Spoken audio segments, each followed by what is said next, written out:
네, 안녕하세요. 저는 충청남도에 소속돼 있습니다. 충남의 수련기관인 충남역사문화연구원에서 근무를 하고 있고요. 주로 충남의 역사 위주로 공부하고 있고 그런 사업들을 하는데 충북 지역은 정말 너무 모처럼 하게 돼서 굉장히 좀 긴장이 되고 있고요. 또 충남 지역에서 제가 이제 세미나라든지 여러 가지 해보면은 이렇게 서원 주제로 이렇게 많은 분들이 오시는 경우는 정말 저는 처음 봤습니다. 그래서 더 또 긴장을 하면서 말씀드리려고 하고 있습니다. 이 주제가 저는 서원의 운영과 정치적 성격으로 정했는데요. 좀 전에 이근호 교수님께서 발표를 하실 때 사실 제가 할 발표를 거의 다 하신 것 같습니다. 왜냐하면은 팔봉서원 사료 자체가 너무 적어가지고 보는 연구자들이 다 그 정도의 사료만 볼 수 있기 때문에 어쩔 수 없는 그런 상황이었다는 점을 좀 미리 말씀을 드리겠습니다.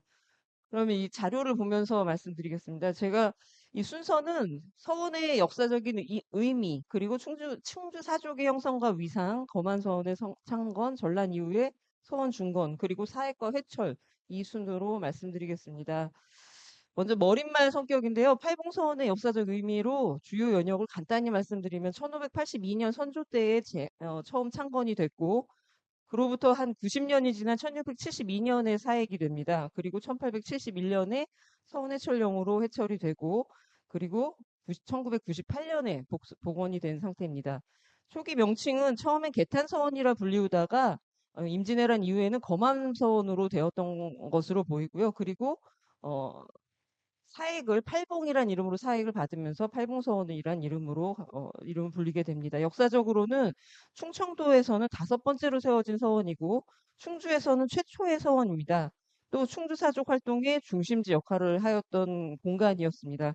고종대에 철폐된 이후로는 그 기록이 전승되지 못해서 아까 말씀드린 것처럼 사료에 굉장히 큰 한계가 있습니다. 그래서 서원 기록 자체가 없기 때문에 주변 기록을 가지고 서원에 대해서 살펴볼 수밖에 없는데요. 충주의 이 서원이 세워지게 된 배경을 위해서 조선전기 충주 사조기의 형성과 위상에 대해서 좀 간단히 살펴보겠습니다. 조선 전기에는 충청도에서 가장 큰 고을이 바로 충주였습니다. 정인지는 뭐라고 했냐면 충주는 남방을 견제하는 요충지이다. 호구가 많고 빈객의 발길이 끊이지 않으니 남보다 뛰어난 능력을 가진 자가 아니면 잘 다스릴 수 없다. 하면서 충주 목사를 아무나 맡길 수 없다라고 얘기를 하고 있습니다. 또 고려시대부터 충주에는 대대로 부자가 많다. 이런 기록도 있고요. 충청도의 바로 네 개 목고을의 인구를 그 당시 비교해 보면 이렇게 도표로 봤을 때만 해도 굉장히 월등히 많습니다. 지금 제가 살고 있는 공주가 저는 굉장히 큰 고을이라고 생각을 했는데 거의 두 배 가까이 충주의 규모가 큰 게 나타납니다. 그리고 충주에 어떤 사람들이 살았느냐, 토착 성씨들을 좀 보면 최씨, 유씨, 양씨 등이 있습니다. 이 성씨들은 대체로 고려 개국 과정에서 공을 세운 인물을 시조로 모시고 있고요. 이 토착 성씨와의 혼인을 통해서 들어온 여러 성씨들이 굉장히 또 아주 세족들입니다. 이런 여러 집안들이 1500년대, 1600년대 걸쳐서 많은 성씨들이 충주로 입향을 하게 됩니다. 충청도 지역 4개의 목고을에 문과나 생원진사 급제자의 숫자를 한번 비교해 보면 충주가 820명, 청주가 596명입니다. 그만큼 이 충주가 양반도 많았다. 그리고 사족 세력이 굉장히 강했다라는 것이 이렇게 보여지고 있습니다. 이 네 개목 지역을 시기별로 봤을 때 밑에 이제 도표를 한번 보시면 그 도표에서 이 빨간 줄이 충주입니다. 충주가 굉장히 많고 특히 이제 1700년대 들어서 엄청나게 많은 그 사마 입격자, 문과 급제자를 배출하고 있는 것을 확인할 수가 있습니다. 이런 인물들 배출의 의미가 어떤 것이냐. 문과 급제자들은 대체로 바로 벼슬을 얻어가지고 중앙으로 진출해서 관직 생활을 하게 됩니다. 근데 생원 진사 입격자들은 대체로 향촌 사회에서 재지 사족 활동을 하게 되는데 이런 이 출신자들이 굉장히 많다라는 거고요. 시기별로 볼 때는 대체로 모든 지역이 1600년대부터 증가를 하지만 충주는 특히 1700년대까지 굉장히 꾸준히 높은 수치. 청주는 그에 비해서 감소합니다. 왜 감소할까? 청주도 굉장히 큰 도시인데요. 그 아무래도 조선 후기에 중앙정계를 노론이 주도하면서 노론가가 굉장히 셌던 데가 청주거든요. 노론가의 자제들은 대체로 한성으로 진출을 해서 과거 시험을 볼 때 자기 거주지를 한성으로 표기했을 것으로 그렇게 추정이 됩니다.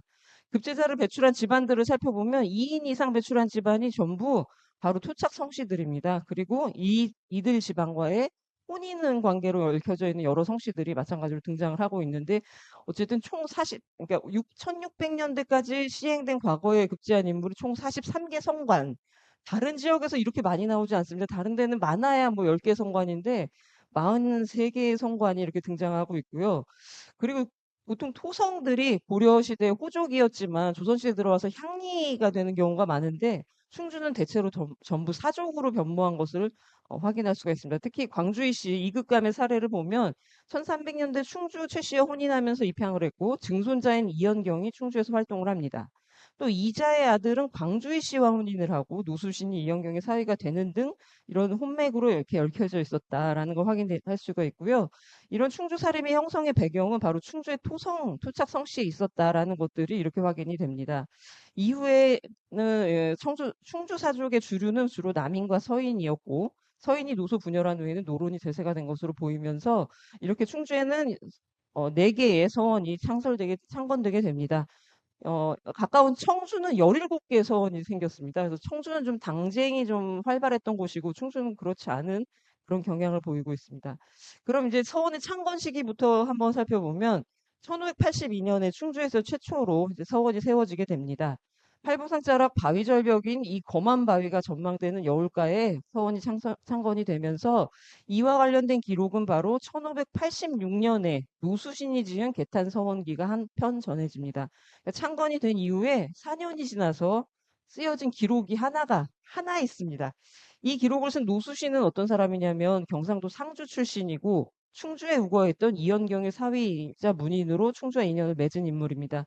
이 뒤편 주제에서 인물을 주제로 한 발표에서 좀 자세하게 얘기가 나올 것 같아서 좀 넘어가고요. 이분이 쓴 개탄서원을 보면 검암은 빙 둘러 가파르고 토개는 깊으니 새 사당은 화려하여 지금 와서 경화롭구려 이렇게 글을 남기고 있어서 사당이 만들어진 이후에 이 글을 쓴 것이 확인이 된다는 것을 알 수 있습니다. 이 서원이 만들어지기 직전까지 이자와 이영경이 활동할 때에는 이 두 분 밑에서 이제 문인들이 공부하고 했을 텐데 이분들이 돌아가신 후에 두 사람의 유언은 황폐해진 상태에서 한 40년쯤 지나서 충청감사로 부임한 김우갱이 이를 안타깝게 여겨 서원을 지을 수 있도록 지원을 하게 되고요. 그 이후에 충주 목사와 충청감사가 같이 협조를 해서 서원이 건립되기에 이릅니다.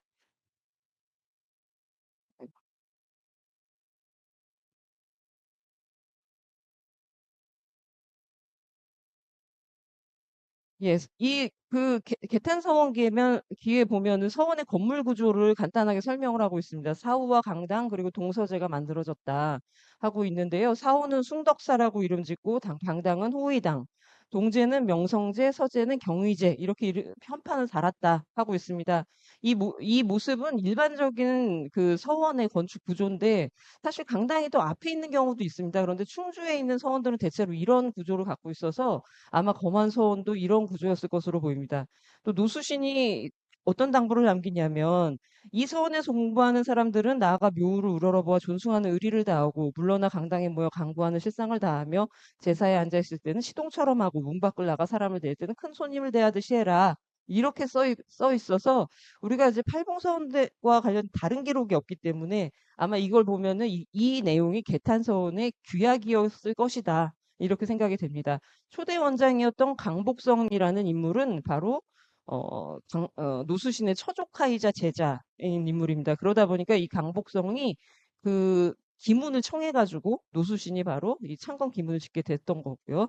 또 강복성이 진사에 일격했을 때는 노수신이 시를 지어준 것도 있고 또 강복성이 1624년 성주 목사로 있을 때 스승 노수신의 문집을 직접 간행할 정도로 두 사람이 굉장히 인연이 있는 사람들입니다.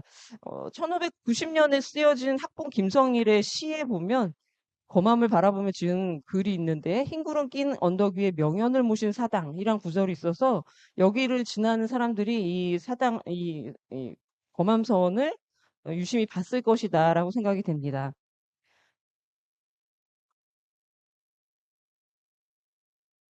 네. 그리고 이제 이 서원이 세워지고 나서 한 10여 년 후에 큰 사건이 벌어집니다. 바로 임진왜란이 발발하게 되는데 충주가 바로 함락이 됩니다. 충주를 지키지 못하면 한강에 접한 고을이 다 적의 공격에 놓이기 때문에 여기가 굉장히 중요한 지역이었지만 함락이 되면서 큰 피해를 입게 되고 개탄서원도 소실되고 폐허가 됩니다. 근데 전란 이후에 지방사회를 재건하기 시작하는데 우리 충주에서 있었던 가장 중요한 일은 1601년에 바로 충주 향교를 중수했던 일입니다. 그리고 또 교수를 차출했던 기록도 있고요. 바로 이듬해에는 한강 정부가 부임해서 스스로 서당을 짓고 강학을 하고 또 사찬읍지를 편찬하게 됩니다. 이 서원이 바로 지금 저기 음성 쪽에 있는 웅국서원인데요. 이 자리가 충주 중심지에서는 100리 정도 떨어진 곳이기 때문에 우리가 볼 때 충주의 사족 활동하고는 조금 거리가 있는 지역에 세워졌다라고 보입니다. 당시의 개탄서원은 어땠는지 지금 어떤 기록이 보이진 않습니다. 임진왜란 이후에 중건된 것으로 보이긴 하지만 정확한 시기는 알 수가 없습니다. 다만 1612년에 김세필과 노수신을 추배했다라는 것을 보면 추배할 수 있는 어떤 공간은 만들어졌던 것으로 보입니다. 그리고 그 시기에 개탄서원 인근에 초은정이라는 정자가 세워졌던 사실이 확인이 되는데 서원이 굉장히 그 불타버리고 없어지고 겨우 제약만 유지했던 시기였기 때문에 바로 이 초은정은 개탄성 수시로에 방치됐었던 충주 사족의 활동 공간이 됐을 것이다라고 생각이 되고 이 초은정을 지은 사람이 바로 소북파 계열이었기 때문에 이 지역에 소북파의 영향도 많이 미쳤을 것이라고 생각이 됩니다. 김득신이 지은 초은정 서문도 있습니다. 이 김득신은 검암선의 중수 상량문도 지었던 사람입니다. 그런데 이쯤에서 이제 바로 개탄이라는 이름이 검암으로 바뀌게 되는데 1627년에 택당 이식이 검암성 상량문을 기록을 하게 됩니다. 그런데 이식이 정묘호란 이후에 개탄서원에 숙박했던 기록을 보면은 개탄, 검암 이런 두 명칭을 다 쓰고 있어서 이렇게 선액은 검암으로 바뀌었을지 몰라도 사람들은 여전히 개탄서원, 검암서원 이렇게 두 가지 이름을 다 부르고 있었던 것으로 보입니다. 전란 직후에 1612년에 서원이 재건된 것으로 추정이 됩니다. 이것도 추정이 되는데요. 왜냐하면 이때에 사연을 숭배했다 뭐 이런 기록도 있기 때문에 그렇게 보입니다. 그럼 이 시기에는 누가 이거를 서원 중건할 때 누가 도와줬을까 생각해 보면 또 다른 기록이 없어서 이 시기에 충주 목사와 뭐 이런 분들을 보면은 충주 목사 이귀 이분이 바로 서인에서 굉장히 중요한 인물이고요. 서인의 그 인조 반정의 1등 공신이거든요. 그러니까 이렇게 힘 있는 사람이 여기 있었기 때문에 아마 이분이 아직 인조 전이지만 그런 사람이었기 때문에 서원 재건에 조력을 했을 것으로 보입니다. 그리고 1612년에 어떤 기록에 보면 충주에 지금 굉장히 큰 전염병이 번지고 있거든요. 그러니까 나병이라고 하는 그 병이 번지는데 아마 충주 사족은 서원 재건을 통해서 사회 기강을 세우려고 했던 게 아닌가 생각이 됩니다. 1627년에 이식 택당이 충주 목사를 부임하면서 검암서원의 재앙에 참여하고 또 김세필의 증손인 김인용의 집에 방문해서 김세필의 유고를 발견해서 직접 교정을 도와줬던 일이 기록이 남아 있고요. 또 검암선 상량문도 이때에 저술한 것으로 보입니다. 이 글에 보면 당당을 아직 복구할 수는 없다. 사후만 세워놨다. 이렇게 기록이 있어서 이 시기에는 이제 제한 공간만 남은 것으로 보입니다. 그리고 나서 거의 한 50년이 지나서 김득신이 쓴 기록이 남아 있습니다.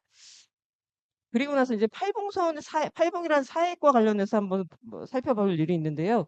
보통 이 정도의 서원이면 바로 사액을 받았어야 됐습니다. 그런데 조선 후기에 문제가 생기는 게 인조 때부터 서원이 남설되면서 폐단이 계속 문제가 됩니다. 서원에 어떤 폐단이 문제가 되냐면 강학 기능은 쇠퇴하고 국가 재정을 낭비하고 붕당 기지화된 곳이 바로 서원이다 하면서 비난이 계속 되고 있거든요. 그러면서 서원에 대한 금령이 시작이 됩니다. 그러니까 아무 서원이나 사익해주지 않고 또 허가받지 않고 세워진 서원은 나중에 뭐 철거를 시킨다든지 하는 식의 금령이 이제 논의가 되는 시기였기 때문에 사익이 쉽게 이루어지지 않을 때였습니다. 1661년에 처음으로 사익이 추진이 되는데 이 시기의 정치적인 동향을 보면 남인이 축출되고 서인이 우세했던 시기였고요. 1674년, 그러니까 검안서는 사역이 추진되고 한참 지나서야 남인이 주도권을 갖는 그런 이제 정계의 상황이 확인됩니다. 지역 동향을 보면 1661년에는 바로 한강 정부를 제항한 은곡서원이 창건되는 시기였고요. 또 이 시기에 남인의 영수였던 허적이 충주에 머물고 있었습니다. 그러면서 또 서인계의 핵심 관료인 민정중도 그때 충주에 살고 있었고요. 요런 이제 지역 사회에 어떻게 보면은 우리 정계에서 제일 힘 있는 사람들이 지금 우리 충주에 살고 있는 그런 상황이었다고 볼 수가 있겠습니다. 각 당의 대표들 요런 사람들 살았다고 볼 수가 있습니다. 그런데 1661년에 처음으로 청액을 했는데 충주 유생 권대시 등의 청액 상소를 현종이 윤허하지 않습니다. 그러면서 윤호하지 않은 이유가 뭐냐면 앞서 말한 것처럼 서원 금령 때문에 안 해준다 이렇게 얘기를 하고 있는데 하필이면 비슷한 시기에 서인의 수원이었던 도남서원을 사역해주고 있기 때문에 이건 그냥 핑계에 불과하고 결국은 이 남인계에서 사역을 요청해서 안 해준 게 아닌가 하는 생각이 듭니다. 아까 이제 이 교수님은 이게 이 권대시의 정치적 성격을 좀 이게 복잡하다 말씀하셨는데 저는 남인계로 추정이 됩니다.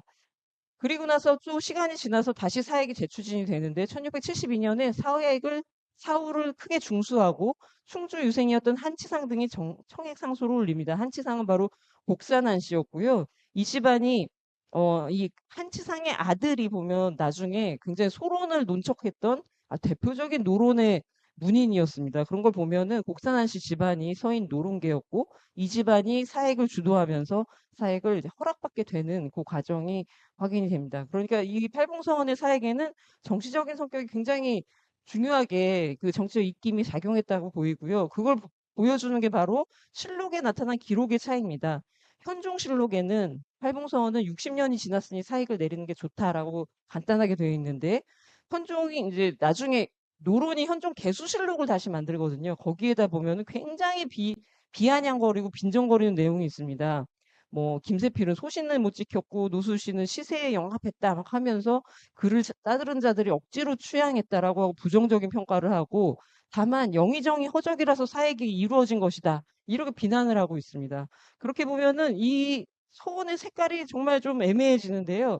청액 상소를 올린 한치상의 서인인데 왜 사액한 후에는 서인 측에서 비난을 하느냐.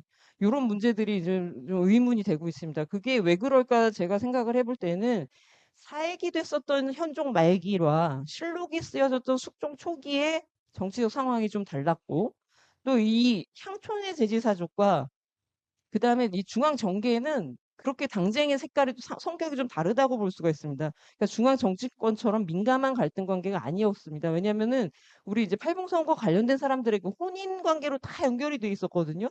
그래서 당색이 좀 다른데 다 혼인 관계라 일가 친척이었기 때문에 그게 그렇게까지 민감하지는 않았을 것으로 보입니다. 어쨌거나 이 서원을 통해서 충주 지역은 영남과 충청, 경기 지역 문화의 접경지로 다양한 항맥이 뿌리내린 것을 보여주는 곳이다라고 생각이 들고요. 그리고 나서 이제 팔봉서원에 에코가 내려지고 선액 취재문과 뭐 이런 것들이 다 내려지면서 서원이 소유한 토지의 면세 그리고 돈을 징수하는 모입수도 20명, 노비도 지급되고 이렇게 사획서원으로서 위상을 갖게 됩니다. 사획서원으로서의 충주 최초의 서원이면서 사획서원이면서 무려 300여 년간 운영됐던 서원이 기록이 하나도 없습니다. 서원이 생산했던 그 기록들, 예를 들어 청금록이라든지 유안, 뭐 그런 것들이 전혀 없기 때문에 어떤 사람들이 활동했는지 전혀 알 수가 없고요. 다만 이제 팔봉서원을 찾았던 여러 문인들이 남긴 시문들을 확인할 수가 있어서 그런 자료들을 자료집에 좀 수록을 했습니다. 그리고 기록에 이렇게 고지도에도 보면 팔봉선 이렇게 표시되어 있는 정도가 나타나고 있고요. 그 강 건너편에 검암 이런 바위 그림이 그려져 있습니다. 사액 이후에 서원이 어떤 모습이었는지도 기록이 없습니다. 영조 때 대대적인 서원의 촬영이 있었지만 팔봉서원은 기준에 맞았기 때문에 문제가 없었고요. 또 정조 때에는 서원의 서적을 배포할 때 우리 서원이 포함된 것들이 확인됩니다. 또 순조 때 보면 순창조씨 세보를 팔봉서원에서 간행을 하고 있습니다. 그러니까 서원이 인쇄 출판 같은 업무도 했었다는 걸 볼 수가 있는데요. 그리고 또 순조 때에는 굉장히 불미스러운 일이 벌어집니다. 충주 사람이 이회라는 사람이 사후에 들어와서 위판을 다 부숴버리는 사건이 발생하게 되는데 범인은 장 100대를 치고 유배를 보내고 손산등 위판 다시 만들어서 봉환합니다. 보통 이런 사건이 1700년대에 일어나면 크게 향전으로 벌어질 수도 있지만 이때에는 이게 이 사람이 약간 정신 나간 사람이다. 뭐 이런 정도로 마무리된 것 같습니다.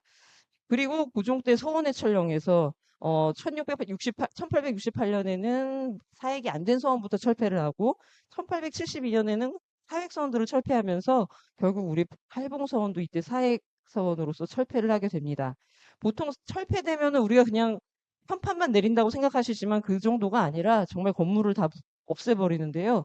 보유제를 올린 다음에 현판을 떼내고 재앙을 중지하고 위패는 깨끗한 곳에 매아나고 서원에 속해 있었던 그 보인들은 모두 군적으로 올리고 토지는 따로 만들어서 관하로 보내고 건물의 제목과 기와는 고을에서 처리하거나 또 후손이 옮겨서 쓰도록 그렇게 하게 됐습니다. 그래서 이 시기에 아마 서원과 관련된 기록물은 전부 충주 향교로 갔을 가능성이 큽니다. 충주 향교에 그게 보존되어 있어야 되는데 아직 향교에 지금 어떤 자료들이 있는지 몰라가지고 활봉서원 자료도 거기 있는지 없는지를 지금 모르는 상황이고요. 또 보통 문중에서도 서원 자료를 다 가져갑니다. 근데 후손들이 이 문중을 가져간 기록들을 어떻게 처리했는지 지금 전혀 알 수가 없습니다. 1872년 제작 지도에 이게 서원이 신민년에 해철됐다라고 그림이 표기되어 있습니다. 이제 마지막으로 말씀드리면 결국 마지막 두 줄이 중요한 것 같습니다. 특정 당파에 치우치지 않고 충주 사족들의 공동 운영 공간으로 당파 간 갈등을 초월했던 지역적 협력 사례의 서원이었다. 이렇게 말씀을 드리고 싶습니다. 제가 충청도 일대 전체적으로 서원 100여 개를 분석을 한 적이 있었는데 이런 팔봉서원 같은 사례는 굉장히 드문 사례다라고 생각이 들고요. 좀 더 많은 연구가 진행돼야 되고 일단은 이근호 교수님 말씀대로 지금 선생님들께서 그 자료를, 기록을 찾아내는 게 급선무라고 생각이 됩니다. 그래서 발표는 여기서 마치겠습니다. 감사합니다.